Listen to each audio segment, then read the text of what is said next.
paz do Senhor Jesus, querido aluno da Escola Bíblica Dominical, aqui da classe dos juvenis. Eu sou seu amigo, pastor Janderson Nascimento, e estou segundo vice-presidente da Assembleia de Deus aqui em Vitória da Conquista, uma igreja pastoreada pelo pastor Davi Oliveira Boa Sorte. E hoje, pessoal, para a glória de Deus, nós chegamos na lição de número 4, onde nós vamos trabalhar sobre um assunto muito legal nesse segundo trimestre da CPAD em 2022, onde nós vamos entender sobre a cronologia do Novo Testamento. Eu espero que Deus em Cristo abençoe você. Nós estamos navegando pelo Novo Testamento, tá? Você que está chegando por aqui pela primeira vez, aproveita, se inscreve no nosso canal, passe a ser um dos nossos alunos, deixa aí teu likezinho, teu joinha, porque com isso você ajuda muito a gente a falar de Jesus e compartilhar também a palavra de Deus. É claro também que você pode participar conosco em Cristo Jesus, compartilhando esse material aí em Cristo. Eu estou comentando as lições de adultos, jovens, juvenis, discipulado, adolescentes, vencedores, pré-adolescentes também. Você acha todo o nosso material no link na descrição desse vídeo. Se você conhece alguém das classes dos adultos e jovens, gente, indica o nosso material, Facilita EBD, tem recursos sensacionais, imperdíveis para essas turmas também. Então vamos deixar de conversa, gente boa, e vamos para a aula de hoje, para a glória de Deus.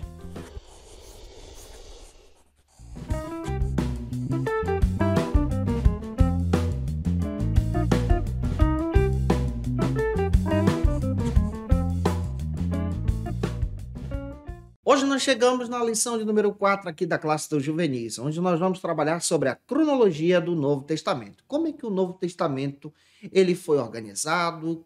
Quem foram os primeiros textos a serem escritos? Para iniciar bem a tua aula, nós vamos iniciar por algumas bases bíblicas. A primeira base bíblica está em Mateus capítulo 17, versículo 1. Faça essa leitura com os teus alunos. A segunda é a leitura bíblica, tá? Está lá em Mateus capítulo 4, versículos 12 a 22 e Marcos capítulo 1, versículos 29 ao 34. Leia esse texto e deixa Deus te usar na EBD da tua igreja. Em primeiro lugar, nós precisamos recordar com você como está organizado então o Novo Testamento.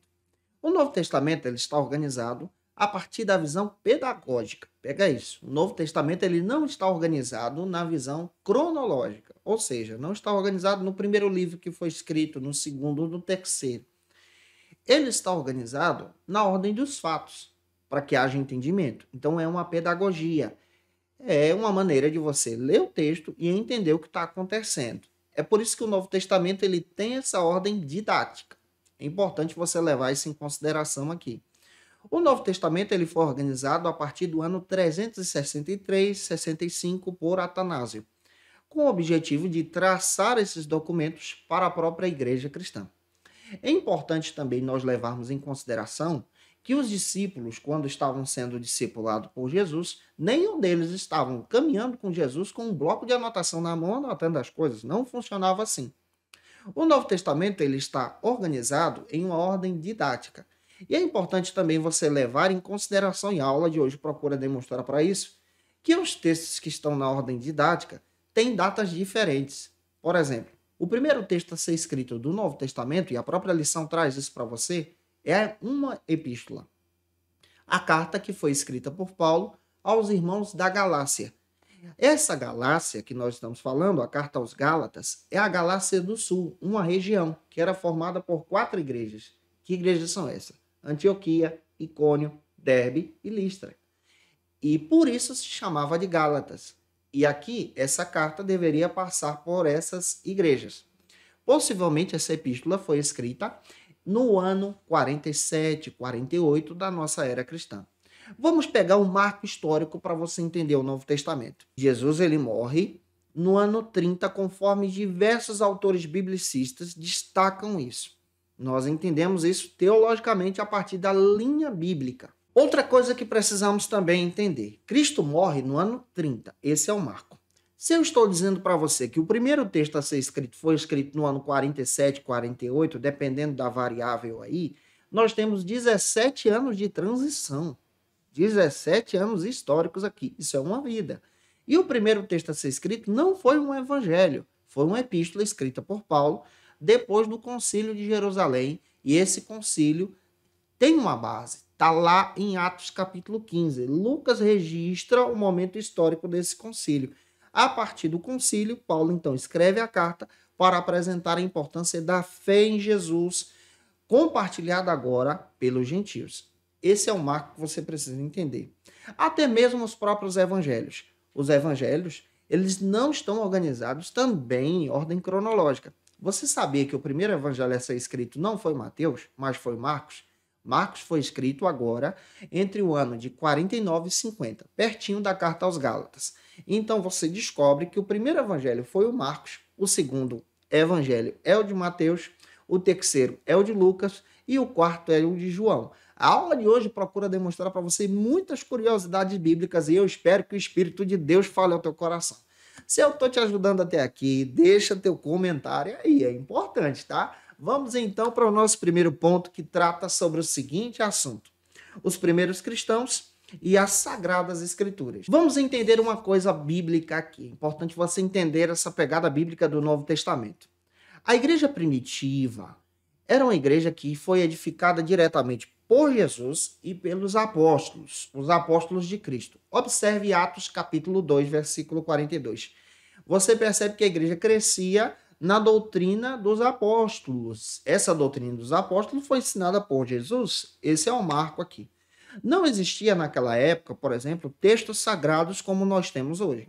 O que era utilizado pela igreja, principalmente no primeiro século, era o Antigo Testamento. Então, quando você olha para o tempo de Jesus, as Sagradas Escrituras no tempo de Jesus era o Antigo Testamento. Ainda não existiam, por exemplo, os evangelhos, ainda não existiam as cartas de Paulo, todas não existiam. Isso foram sendo escritas conforme a necessidade. É claro que os autores bíblicos do Novo Testamento, ao escreverem um texto, eles não tinham o objetivo de escrever um novo livro sagrado, uma nova Bíblia. Não funciona assim. Isso aí aconteceu com o decorrer do tempo e a igreja entendeu que aqueles textos são textos sagrados e então o cânon foi fechado em 363 ou 65 da nossa era cristã. Mas nós precisamos entender que houve uma necessidade agora de registrar os fatos. O que aconteceu? Várias pessoas que foram testemunhas oculares, que viram Jesus, participaram dos milagres, estavam morrendo. Viram também a ressurreição, estavam morrendo. Houve a necessidade agora de registrar os fatos. E é daí que começa a surgir os primeiros textos. E para esse texto se tornar um texto sagrado, anos mais tarde, existiam alguns princípios que são conhecidos como princípios do cânon.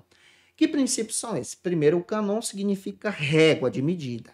Vamos lá, que princípios são esses? O primeiro princípio é o princípio da apostolicidade. Tinha que ser um apóstolo de Jesus, tinha que ter caminhado com Jesus, ou então aprendido diretamente com os apóstolos. Segundo, tinha que ser uma testemunha ocular. Tinha que ter vivido com Jesus. Terceiro, tinha também que preservar os fatos conforme foram registrados a partir daquela visão daquele momento. Tinha que ter coerência no seu texto. E tinham que ter autoridade para registrar esses fatos. Quem é que faz isso? Os apóstolos de Jesus. Esses fatos foram compartilhados com o tempo para a Igreja de Deus. O primeiro evangelho a ser escrito, gente, é o evangelho de Marcos. Se você não sabe, esse evangelho foi escrito por Marcos. Marcos aqui, ele não é um discípulo direto de Jesus, mas ele é um discípulo de discípulo. Ele aparece na Bíblia lá em Atos. O nome dele é João Marcos, filho de Maria. Ele era primo ou sobrinho de Barnabé. Ele vai na primeira viagem missionária. Depois ele se torna discípulo de Pedrão. Pedro se torna aqui, historicamente falando, no ano 47, 48, 49, pastor da igreja de Roma.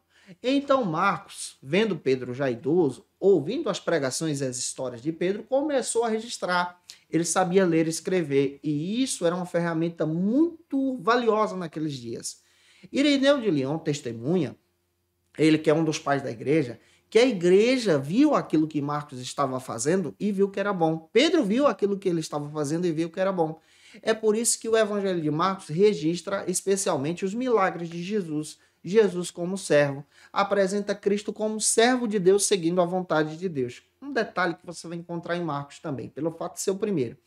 Você não há preocupação nenhuma de descrever sobre o nascimento de Jesus, sobre a família de Jesus, somente sobre a missão de Jesus como servo. É essa a visão. porque Marcos está escrevendo as pregações de Pedrão.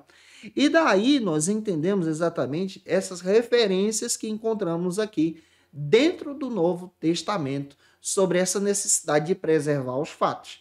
Eu espero estar te ajudando até aqui. Se eu estou, comenta aí, compartilha para alguém. Vamos agora para o segundo ponto, gente boa, que trata agora sobre o seguinte assunto: a compilação do Novo Testamento. Os textos do Novo Testamento, é importante você levar em consideração, eles se tornam textos sagrados pelo fato de terem apostolicidade, serem relevantes, mas serem escritos entre o período do primeiro século. Está aqui o segredo. Entre os primeiros 100 anos. Se for fora desses 100 anos, não são considerados agora como textos sagrados.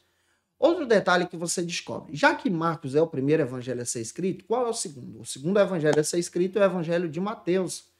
O Mateus, ele escreve o evangelho anos mais tarde, possivelmente entre os anos 60, 62, 63. Quando ele escreve, o Mateus está na cidade de Antioquia. Essa cidade é citada lá em Atos como base missionária para o Novo Testamento. Mateus recebe na sua mão o Evangelho de Marcos. E é por isso que Mateus praticamente pega 95% do Evangelho de Marcos e joga dentro do Evangelho dele. Eu não sei se você já passou por essa experiência de ler Marcos e Mateus, Mateus e Marcos. Parece que as coisas se repetem. O que acontece ali? Mateus pega Marcos como fonte e começa agora a registrar o Evangelho e a colocar fatos que Marcos não registrou. É claro que Marcos é discípulo de Pedro. Marcos agora ele passa a ser usado por Mateus e Mateus registra os fatos, agora colocando seu testemunho como discípulo direto de Jesus. E é por isso que o Mateus coloca o que Marcos não tem. O Mateus coloca, por exemplo, os fatos a respeito do nascimento de Jesus, genealogia de Jesus. Ele conta parábolas que Marcos não tem. Ele procura dar testemunhos que não estão presentes em Marcos. Isso é chamado de fonte M, que Mateus está colocando ali. Mateus também procura dar uma ênfase maior para a família de Jesus, para os ensinamentos de Jesus. Gente, o Sermão da Montanha você só acha esse material presente em Mateus e também em Lucas. E você percebe a riqueza desses fatos. Daí então esse detalhe. Outra coisa que você vai perceber: o Mateus ele procura fazer umas pequenas correções. Por exemplo, o Marcos ele diz que em Jericó havia um cego chamado Bartimeu. O Mateus conta a mesma passagem e ele diz: olha, em Jericó não havia só um cego, eram dois. Pelo fato de Mateus ser testemunho ocular, ele viu, ele estava lá. E o Marcos não. O Marcos ele registra as pregações de Pedro. Pedro já está idoso. E é por isso que você precisa levar isso em consideração também dessa riqueza teológica. Esses textos eles foram organizados exatamente para a riqueza da igreja, para o crescimento da igreja. Depois dele vem o Lucas.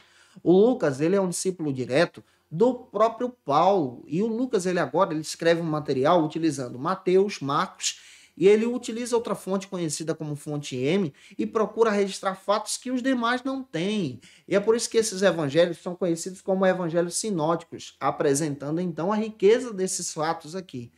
Nessas organizações, nós entendemos aqui a riqueza de cada evangelista, o que cada evangelista fez.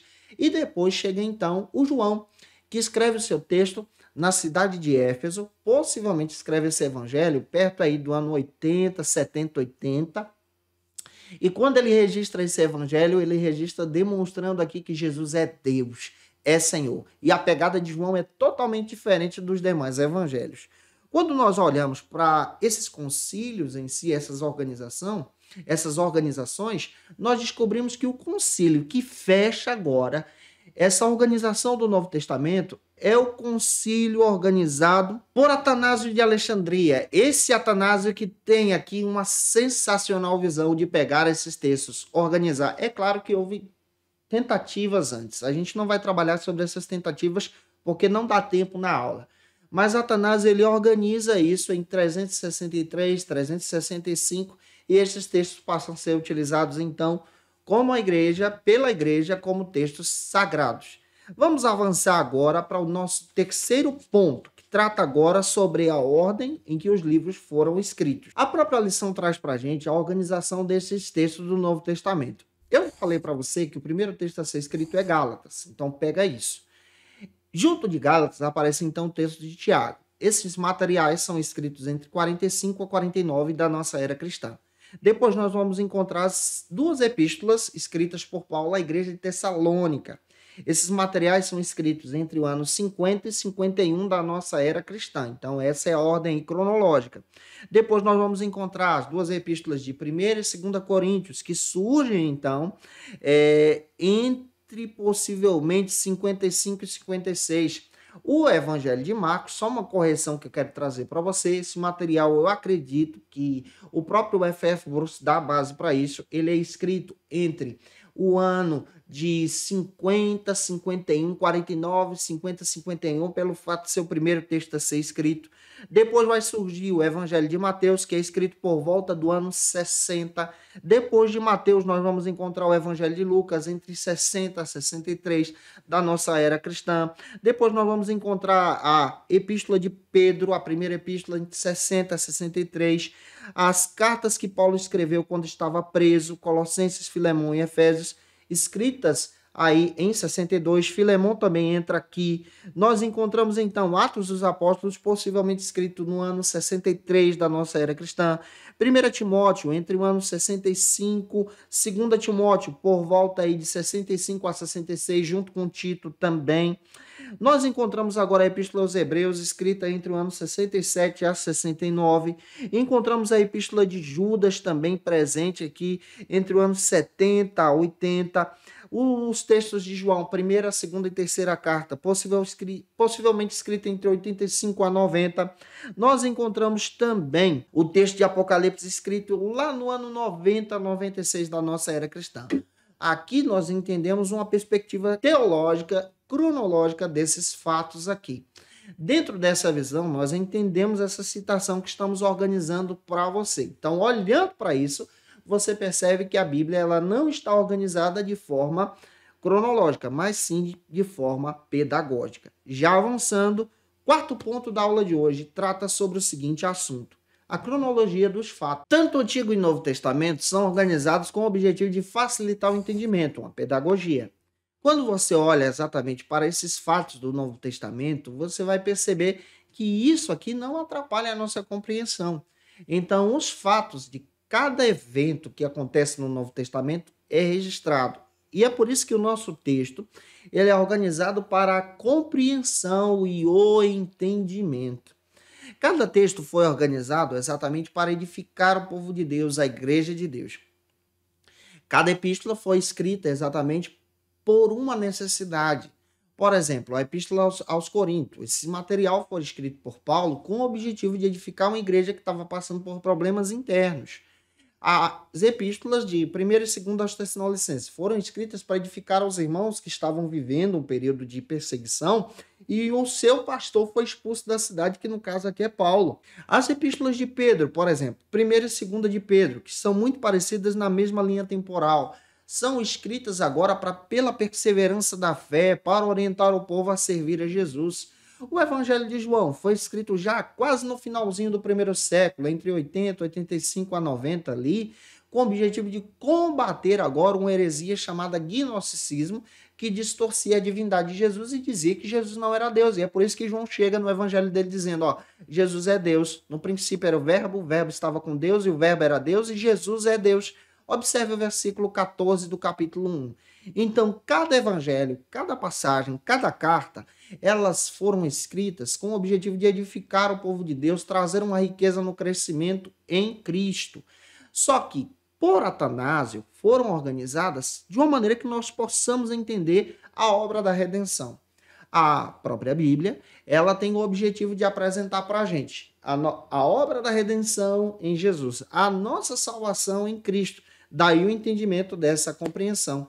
Eu espero ter ajudado você hoje em sala de aula. Se eu ajudei, contribuí contigo, por favor, deixa aí teu comentário. Participa com a gente, tira uma foto, marca a gente no Instagram também. Vou ficar feliz se você fizer isso em Jesus. Segue a gente lá para a glória de Deus. E é claro que eu quero que você em Cristo esteja um parceiro nosso lá no Instagram em Jesus. Se você está afastado de Jesus e tem o desejo de voltar para Cristo, você pode fazer isso aceitando a Jesus como seu Salvador, deixando aí no comentário, eu quero voltar para Jesus, utilizando o celular com leitor de QR Code. Nós vamos orar por você com muita alegria em Cristo Jesus. É claro também que eu quero trazer para vocês algumas dicas de leitura para te abençoar, para a glória de Deus. Como dica de leitura, eu quero trazer para vocês alguns textos. O primeiro texto é o Cânon das Escrituras, do F.F. Bruce, que traz a datação e a organização de cada texto, e o Novo Testamento, como o Antigo, foram organizados para a gente. Ele é um material muito legal que você precisa também ter. A Bíblia e seus intérpretes, do Augusto Nicodemos, da editora Cultura Cristã, um material sensacional também. E Introdução ao Novo Testamento, do A.D. Carson, Douglas Moo e o Léo Morris, da datação. Traz aí curiosidades sobre cada texto do Novo Testamento. Gente, eu te aguardo por aqui na próxima lição.